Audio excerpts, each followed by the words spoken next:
The interesting thing I realized writing the X-Men is I always had a sense of where I was going. With Dark Phoenix, Jean had the greatest power imaginable, and how's she going to deal with that? And that was the thing I learned, I guess, from Stan. You know, actions have consequences. They do.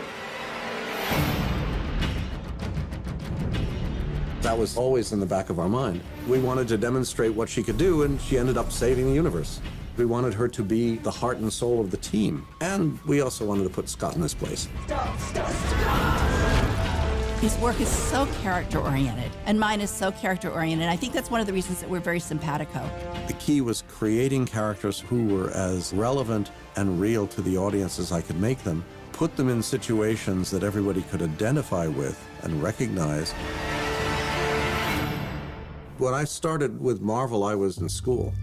My parents knew Al Jaffe, and he said, "Oh, does he have any interest in comic books?" And the next thing I know, the phone rings, and I pick it up and say, "Hey there, true believer, this is Stan Lee." And I'm going, "Wow, so I hear you want to work for Marvel Comics." Yes. Stan had a mantra. There are 3 rules. Get your book in on time, make sure it's good, don't be a pain in my ass. Any 2 out of 3, you got to keep your job.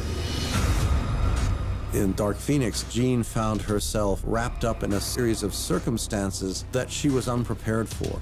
She makes a moral choice, and for better or worse, that's the only way she can find to make amends for what she's done. Jean was his total favorite, I think partly because he had given her such a hard time through so many issues, and he'd seen how strong she could be.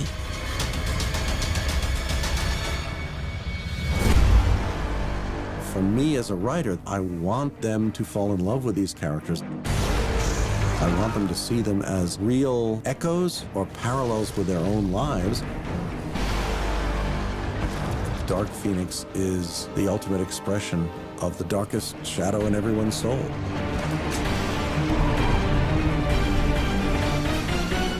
And there you go.